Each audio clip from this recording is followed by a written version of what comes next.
much for joining me today. I have the pleasure of introducing a friend of mine, Alan. We are going to begin to discuss some of subjects that I believe, and so does Alan believe, that the church does not discuss. And it's one of the reasons why that we are in the situation that we are in spiritually in regard to the lack of understanding. Both Alan and I have a biblical world view, and that biblical world view means that it gives us a lens, and we see these issues through those particular lenses. So I'm very grateful that Alan's going to join me, so with no further ado, here he is. Alan, welcome to the show, my friend. How are you? I'm well, I'm good. Good. I hope you like the little black background. We just gave a quick flash of it in regard to the sci-fi-esque. Right. Alan, what do you think of this statement? There are two subjects that are hardly ever preached about, if at all, and I don't know if you've ever heard a sermon on them, within the churches in this country, within the UK. One is a proper explanation of the biblical flood, of Noah's flood. And the other subject that Genesis 6 clearly lays out in regard to fallen angels. Now, maybe what would be a good idea, and I'm sorry to suddenly jump, is if I read Genesis 6 verses 1 to 8 from day one. If I actually read that, and then we'll start getting into it. So here we go. So Genesis 6 verses 1 to 8. Now it came about when men began to multiply on the face of the land, and daughters were born to them, that the sons of God saw that the daughters of men were beautiful, and they took wives for themselves, whomever they chose. Then the Lord said, My spirit shall not strive with man forever, because he also is flesh. Nevertheless, in his days shall be 120 years. The Nephilim were on the earth in those days, and also afterwards, when the sons of God came into the daughters of men, and they bore children to them. Those were the mighty men who were of old, men of renown. Then the Lord said that the wickedness of man was great on the earth, and that the very intent of the thoughts of his heart was only evil continually. The Lord was sorry that he had made man on the earth, and he was grieved in his heart.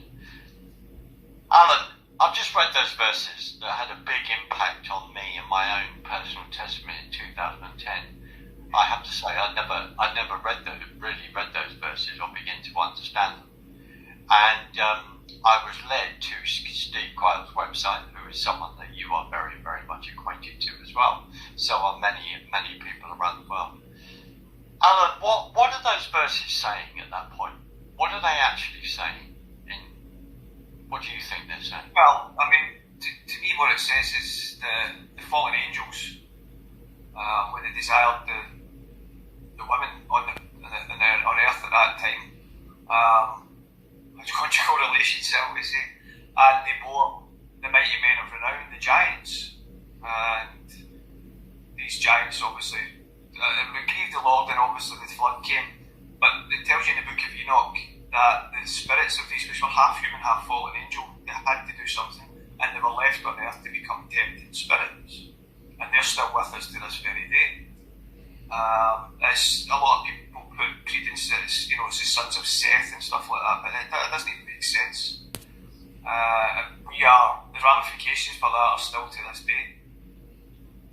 So when you talk about the Book of Enoch is not what people would call canon, is it? But it's mentioned in the scripture. It's in the dead. I think there was more copies of the Book of Enoch in the Dead Sea Scrolls than anything else, as far as I'm led to believe. So it was regarded. There's a lot of people who, you can bring in the Book of Jasher and all these sorts of booklets and stuff like that. You can I wouldn't treat them as canonical, but their history, their information, and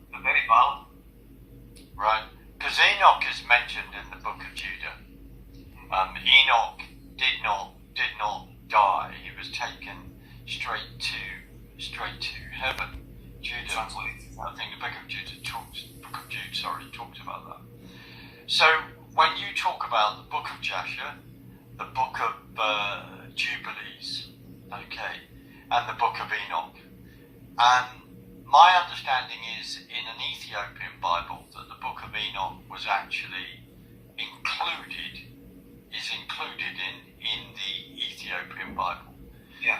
Alan, why are those, in your opinion, those verses in Genesis 6, 1-8, which I've read out, why are they so important? What's your opinion on that? Well, as I say, it points to what's really happening in this realm, and it's still going on. I mean, it went all through. I mean, the difference with that was pre-flood there was 50% more oxygen in the planet, which meant these things were 30 feet or whatever it is, nobody really knows for sure. But after that, it was still, because it tells you after the flood, the giants were still being made. It was the high places, the women would go and offer themselves to these fallen angels, and it's probably still going on to this day. But there's very much vested interest that people like to hide that fact and not shine a light on that or keep it as the sons of Seth to make it humanesque, and it's not. It's supernatural.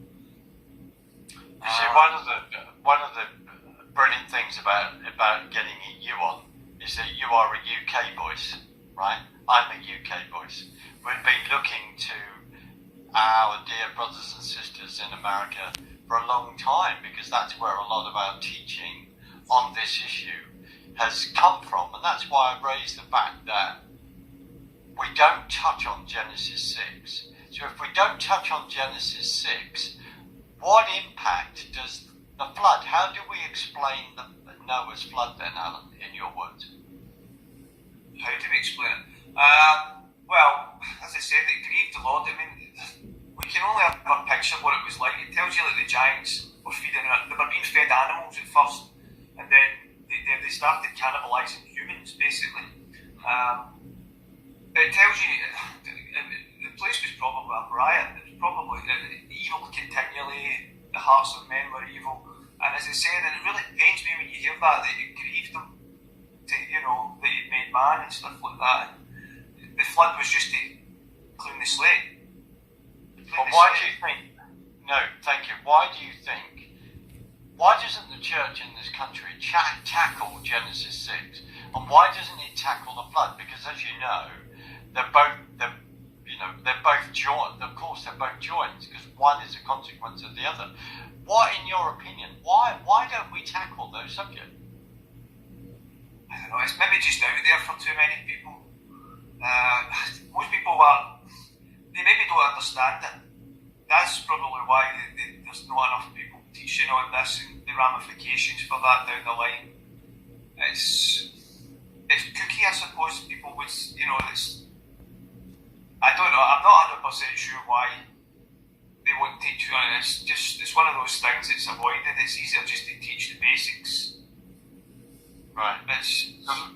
So you think that in one sense, some people class it as a bit of woo-woo and all the rest, because if we look at changing words, so you will be aware of why I'm just being slightly careful. If we look at what has gone on over the last 3 years, how, if people understood the proper teachings of what Genesis 6 was about and what the flood was about, what conclusions would people draw then to what's happened over the last 3 years, connecting with those two biblical narratives? Well, I have seen, there was Steve Quayle did a dig in Mexico where they unearthed pots and ornaments and such like that had basically the fallen angels, the wings, etc. They had the DNA strand, and there was another sort of entity that seemed to be doing something to that. That was thousands and thousands of years old. How many years, I'm not 100% sure, but it's come round full circle. It's to bring, to change the DNA so that we are related to them, and it's the devil's DNA. Ultimately, that's what it is. It doesn't have that many ideas, and plans. It's just the same things rehashed all the time. There's nothing new under the sun. So that dig that Steve was doing in Mexico you've just touched on that. Can you expand on that? And what specific things did they find then? It's ornament. It was vases and such like. I could probably once again. I've got a link to it, and I could put to show people what they actually found. It was last year they did the dig, and they were unearthing vessels. I think they had metals in them, but they're always kind of funny. The things that they dig up, and it just had the pictures of the fallen angels, and it was basically telling you a story of what they did. And they found quite a few articles relating to that, and also the DNA strand on it, the double helix. But I think it showed you, if I remember rightly, it's got the third helix going through it, which is not what's supposed to be there. It's like I think it was a couple of years ago when the Queen did the double helix. She put a button at the Tower of London and it showed you the triple helix. And I think that was a little pointer to something that was coming the following year, 2019 and into 2020.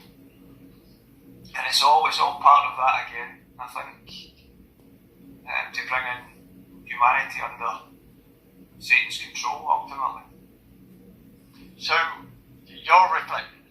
the point I am trying to make is that if people understood the narratives that are unfolding in Genesis 6, that are unfolding in the flood, and the reason why the flood happened, and of course the various people who aren't Christians, like the archaeologist, someone called Hancock, etc., who looks at the pre-Adamic conversations, and they raise the comment on, look at the floodlines on the Sphinx and all this kind of thing, or where has the Sphinx come from, the cycloptic architecture just outside Cusco in Peru and other places, and the fact that all these stones seem so wonderfully cut, technology, where has this technology come from? It's a subject, Alan, that at times seems difficult because of, people have a go at us for discussing this, and then they go, well, hold on a minute, it's not in the Bible, bloody blah. Well, let's just think about this. Well, when I looked into this subject, they always say from the start of it to the second line, there's mentions in the Psalms of a past cataclysm that wasn't water. And you can point that to, I'm not adverse to it, but I know there was no humans. To me, 6,000 years going on 7,000 is humanity, and that's it. God wants the family, and that's why that came about. But people go into talking about Tiamat, it exploded and it created the astral belt, that goes round just outside the links between Earth and Mars. There are lots of rocks, it's something to do with that. There does seem evidence of that. You've got even with that, even if it's pre-flood, you've got the stone at Baalbek that is something like 10,000 tons or something. You couldn't move that. But people go talk about they used sound. But archaeologists will tell you that they cut that stone. It's almost like it's melted some of that at Sacsayhuama and Peru and all that, and how it's fitted in perfectly. And we're expected to believe that was, bones and whatever else they were using. It's just garbage, all that. But there is a lot of hidden history. It's not a salvation issue to believe that there was a pre-Adamic race and all that. But to me, it wouldn't be humans. It would be the fallen. It would be the angels. It might have been good and bad. We don't know what was going on there. It's a fascinating sidetrack with that. I really don't think it has so much bearing in it. But you can find some things like that in the Psalms that talk about it in the past tense. It was cataclysmic fire, things like that. So there seems to be something to that. Do you think one of the reasons why the church per se does not go near this is because it suddenly gives us a total different insight into the supernatural? Oh yeah, I think they would be scared to go into things like that if they weren't very well versed in it. My background, I come from this stuff just because like dirty water to me, I can accept that, and then I'll look at it. I don't accept everything I hear certainly, but I think they just see themselves as give the gospel, and that's ideal. Bring people to Christ, that's what we want. But the other stuff, it's a bit left wing and it's out there, and they're not too sure of themselves, so they'd rather just leave it alone. I think that's the best policy in that case. It's interesting when you say it's a bit left field, and then especially with what has gone on over the last 3 years, which to me, to many, is extremely left field, when you've locked people down and etc., and you're trying to change the direction of the whole earth and how it actually functions and creates money and all this, and the fourth industrial reset and all this. This is real. So if we look at it, I think in Numbers 13, when Joshua and Caleb are asked to go into the land, and they go into the land and they say, well, we can't go in there because there are giants. You know, there are giants in the land. They actually say this. Okay. So in the book of Samuel, I'm not sure if it's Samuel 19. I do apologise. Please don't send extra sets in and this, but it talks to the fact that refers to one of Goliath's brothers who had a spear the size of a weaver's bead. So, the thing with that was, I mean, Satan reads the scriptures, right? He probably knows it better than most Christians. So he knew there was a 400-year gap where he could get his entities. See, a lot of people actually think that God's a megalomaniac and, you know, that they were wiping out humans. See, if you take the time to look, some of these humans had horns, sharp teeth, etc., etc. These were not humans. These were demonic entities that, you know, bred with humans probably, that created all these cities, the high-walled cities and all that, and then they were sent in. And that's what they were coming against, ultimately. It's not that God's evil. What do you mean by the high wall cities that were being created? Well, at Jericho, they had massive walls to keep people out and things like that. That's, when you read about the walls at Jericho, and, you know, they had to go around at 7 times and stuff like that. They were closed in these places, because I think, obviously, Satan knew that they were coming. He obviously underestimates the Lord, obviously, in that case, but yeah, I mean, that's what was all through that land, and they didn't get rid of all that. It's interesting, and don't get me wrong, people have that Palestinian thing. People don't understand there's crypto Jews. They had to hide that they came from that lineage, and there's a lot of believers in Palestine, but it's interesting that a lot of the places like Gaza, the West Bank, is where they didn't eradicate these entities. Now, I'm not saying there's things running about, but there's a spirit of that, possibly. And that's maybe where a lot of that trouble comes from. But I'm not putting that on the Palestinians or anything like that. That's maybe something that's just there. So when you're referring to the walls of Jericho, which are so tall, you are referring to the fact that they are built tall as defensive because of giants in the land? Well, I don't think every single one of them were giants in the land. He's certainly talking about places like AI and stuff like that that were reasonable size. But I mean, as I say, sharp teeth, horns, they resembled. He talks about in Samuel lion men, obviously with the traditional 6 fingers, which is interesting when he talks about when the Indians used to do owl. It was just 6 fingers, 6 fingers, you know what I mean? And they'd probably spear you after that. But it's fascinating, all that stuff. But I think, the walls. But I think God showing you the example of going around the walls was just, we can bring these down. Tells you that they can fly off dominoes, actually. Sorry, what was in the book of Joshua? Well, it just, when you go through the book of Joshua, sometimes they actually jumped on the walls. Judah, they jumped onto the actual walls. Not this, I don't know if it was I can't remember if it was the walls of Jericho, probably not, because I don't think they did something like that, but there was other places where they were getting into, just jumping up the ramparts, attacking them that way. That's probably why that's not, it's kept out of the Bible, because that's a bit extreme, you know what I mean? But I can believe it. There's nothing impossible to our God,